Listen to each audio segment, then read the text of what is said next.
Hey guys, welcome back to the Nurse Life 242, where on this channel we do lifestyle content, nurse chats such as this, and we also do crafting.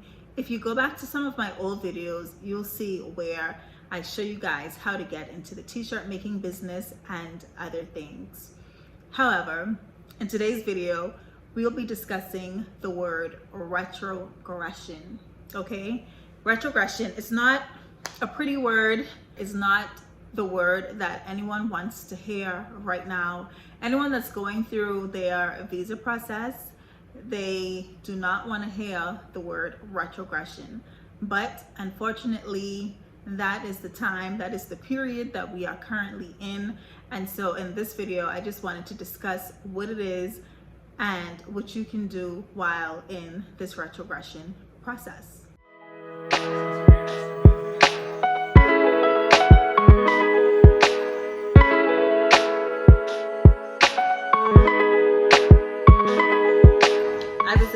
To come over right before the retrogression started. Thank you, Lord. I almost would have been a part of this retrogression shenanigans if my visa interview date was probably like in another week or two.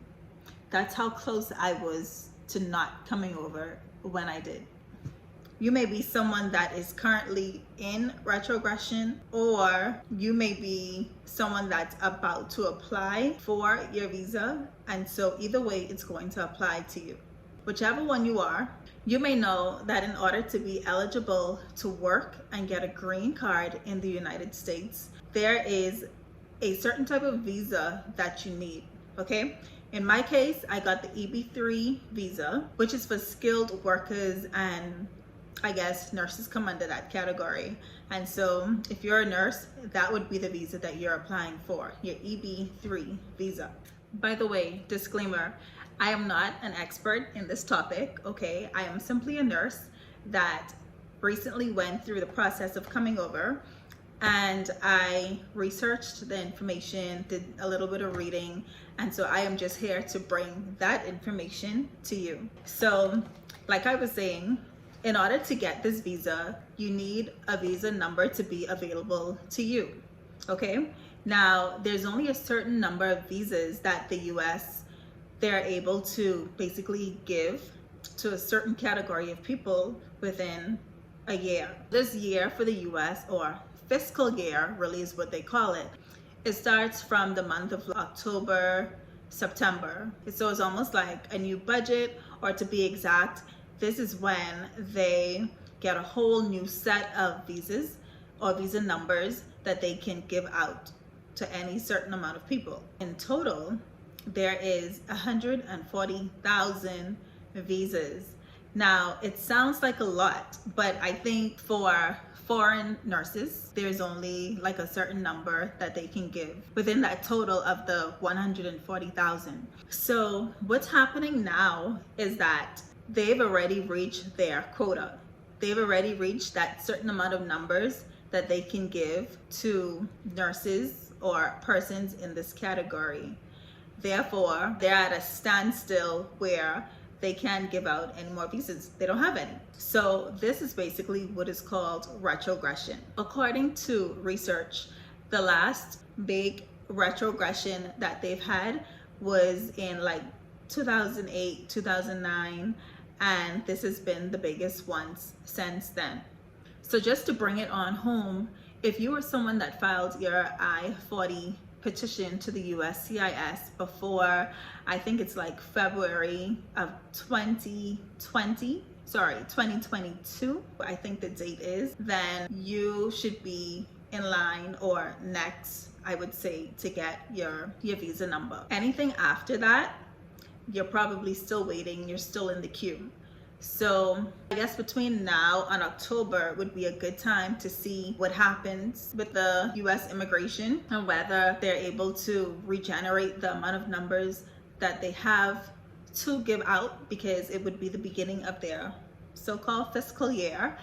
And so right now it's just a matter of waiting to see what happens, whether they get more numbers or whether they will further retrogress while you wait. There's really nothing to be done. If you are someone that hasn't taken your NCLEX yet, this would be a good time to start your paperwork in order to take your exam.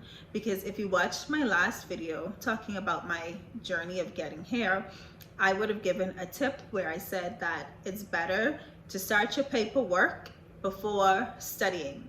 So I would hear a lot of people saying, oh, like I need to study first, I need to start studying.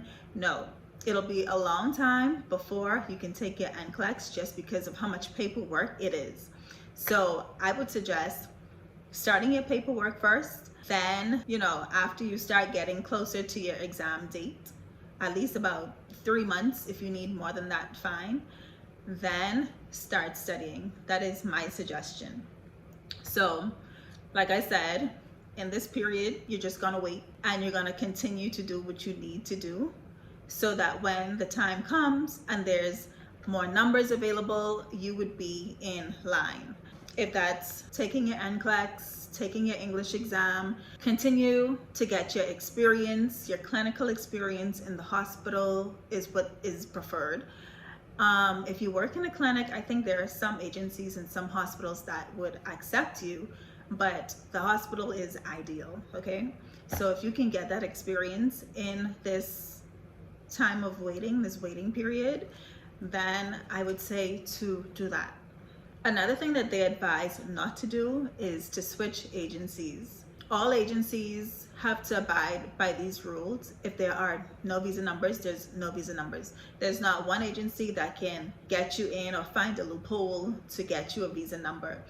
So I heard that there are some agencies that are willing to provide H-1B visa, which is basically like a work permit. Now, the work permit only allows you to work in the US for a certain amount of time versus the green card where you get residency for about 10 years. So I'm gonna leave that to you to figure out and compare and see which one makes more sense. Okay, now if you're in a rush to get here, then you can go with the work visa. I'm not sure if once you get the work visa, if you can switch over to a green card.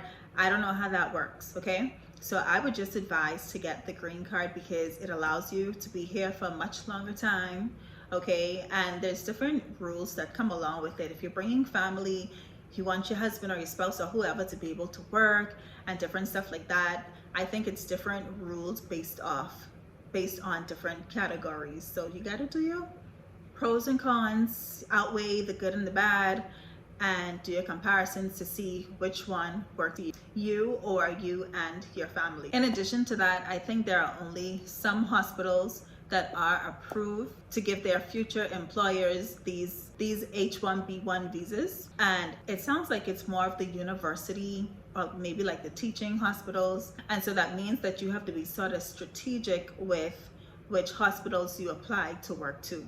Anyhow, I wanted to make this video short and sweet, okay?